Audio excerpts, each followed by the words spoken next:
What do I mean by that? Let's take the first engine. Firms, companies, competitiveness. We are one of the most industrialized countries in the world. We have enjoyed a performance also in terms of exports, rather positive. I mean, we are one of the countries that has lost the least in terms of market share in the international trade. Only Germany has performed better than us in terms of market share in the international trade. We are very strong in a number of industries that will enjoy enormous growth also in the future. We are second only to Germany as far as machinery, as far as industrial automation is concerned, and emerging countries are asking for a lot in those industries. We believe that the globalization will be an opportunity for us. Let's consider, for example, the hundreds of millions of new consumers for made in Italy and made by Italy kind of products in any industries. Let's take, for example, tourism. It's already 10% of our GDP, can maybe double in the next years if we just do the right things. We have a very diversified and so sounder kind of economy than many other countries in Europe. Service industries are growing, but at the same time we have a strong manufacturing sector. We have a strong, even if small, agribusiness kind of activity. We have a lot of tourism. I mean, it's another strength that not many countries can put on the table. What should we do to make companies' competitiveness even stronger? What should we ask entrepreneurs and what should we give entrepreneurs? What should we ask entrepreneurs and what should we, as banks, for example, support entrepreneurs in doing? Certainly is increase innovation capabilities, increase internationalization kind of investments. And for achieving those two objectives, we have to increase gradually, but in a very determined way, the size, the average size of our companies. We suffer. We have 5 million companies, but on average, we still have a too small size of these companies. And when a company does not have the critical mass, cannot invest in the two main competitive weapons that are innovation and internationalization. So those are the areas we have to ask our entrepreneurs to invest and to concentrate, and what, for example, banks have to do to help them. What should we give them? Because as a system, we certainly are aware of a number of competitive disadvantages, and some of them are, for example, energy costs, weight of bureaucracy, labor regulations that certainly does not help the development, the growth, the creation of new companies, and where certainly things have been done even recently, but certainly we have a competitive disadvantage. A tax system, a fiscal set of rules that does not support companies that invest, entrepreneurs that pour money into their company, that does not reward companies properly enough when they hire people, when they hire young people. So these are the things where we are working, things that are clearly within our reach, and where we can certainly do something rapidly to support the effort by our entrepreneurs. So the engine number one is a good engine, is an engine that proved to be strong also during the crisis, is an area where room for growth is certainly available, because, as I said, globalization for a country like Italy is an opportunity and not so only a threat. So engine number one, not bad. Engine number two, the competitiveness of the overall system, the efficiency and the effectiveness of the country system. That's an engine that has to be at least partially fixed. And the main areas where we have to invest and concentrate our efforts are infrastructure, because we have accumulated quite a gap in terms of important critical infrastructures. My estimate is that the gap we have accumulated vis-à-vis the main competitors of ours, European competitors, is between 200 and 300 billion euros. That on the one side is a problem, on the other side is another area of opportunity for growth, because we can invest, we can develop at least 100 billion in the next few years without jeopardizing our public accounts, just by speeding up the procedures that are the main problems in this area.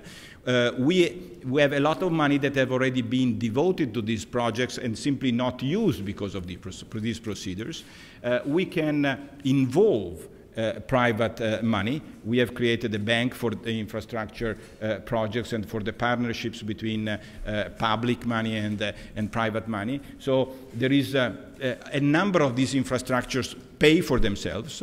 There is a lot of money available from the European Union that is not used, or certainly it is underused in our country. So we have this reserve, important reserve of growth that is also a part of the second engine. The second part of the second engine is education. Education is an area where our country has to invest more, and something is happening also there. And when I say educational system, I mean all the levels. University that today are very dispersed, very few poles of excellence, but where a number of them are performing very well, but there is room for quite an improvement. We have to invest on the primary and secondary education, because the skills needed by the new world, by the global world, are to a certain extent different, and we are not providing those skills in the proper way.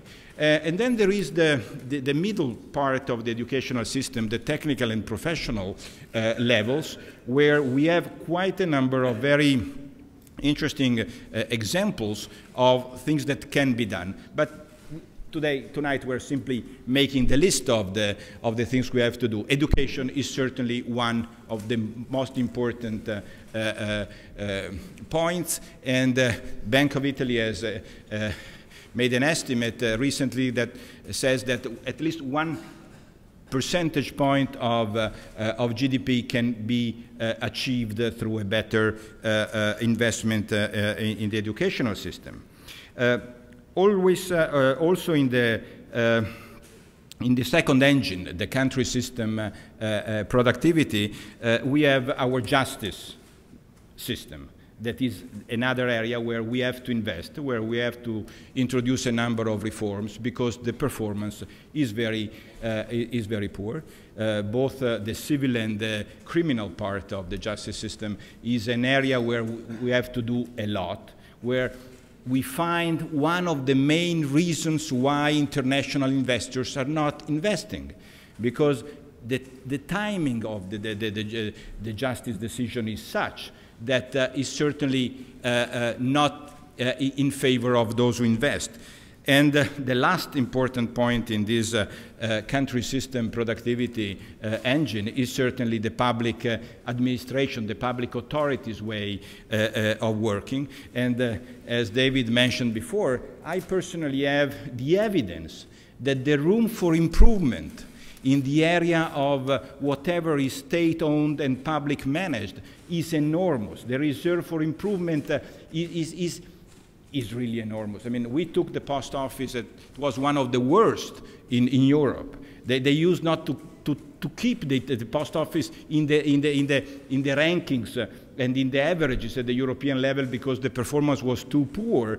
And at the end, we became one of the very first, both in terms of profitability and in terms of service level, but without doing magic things, just by finding and developing the potential that was inside. And the same kind of approach has been done in a number of other areas, can be done in a number of other areas. So this is certainly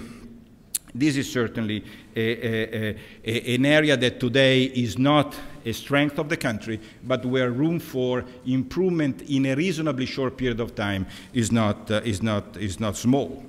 Third engine, social cohesion. Social cohesion matters, and even recent history has proved that countries where people stay together stronger, where the safety nets are better managed and designed, where people are not afraid of the present and of the future, are countries that perform better, that are more resilient to crisis, that are more open to growth. And this is an area where our country has a number of strengths. We have a very good, in general, welfare state system. We have a very good, at this point, pension system that very few countries outside of Europe can say the same. We have a strong healthcare system, one of the best in the world, even if the performance in the different parts of the country are very different, but on average, we're talking about one of the best healthcare systems in the world. Obviously, we have to invest more, as I said, in education. We have to invest more in terms of policy for developing employment, flex security. We have to invest more on whatever has to do with the family policies. But, I mean, these are things that are very much easy, if I can use this word, while the big blocks are strength of ours. If we talk about social cohesion, we have to mention a part of the society, not only of the economy, the so-called third sector, whatever is non-profit, that is a very strong strength of this country. We are talking about 4 or 5 million people. We're talking about tens of billions of euros in services provided by foundations, social companies, NGOs, whatever has to do with non-profit organization. That's a strength in terms of social cohesion we have in the country. When we talk about social cohesion, we cannot forget that we have a problem that can also become an opportunity, because social cohesion, welfare state services are mainly funded by public money.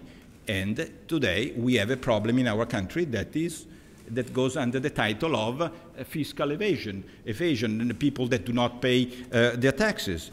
This is an area where we can improve reasonably rapidly. We are talking about 150 billion euros worth of non-paid taxes that, you understand very well, in a few years, even if we collect part of it, can really change the face of the country. Last engine, dynamism, because it's not enough to be competitive, it's not enough to be cohesive, you also have to have the energy, the dynamism, the will to grow. And dynamism is made of many things. And in some cases we are reasonably strong, in others we are not. Social mobility. US is the example of what social mobility and meritocracy can create in the medium term. These are two areas where our country is not that strong. Doesn't mean that everything is not working according to meritocracy, but there are still a number of areas of our country where meritocracy is not the rule of the game, where seniority is the only rule of the game. We are fixing it. We are changing it in a number of areas, but it's still an area of weakness.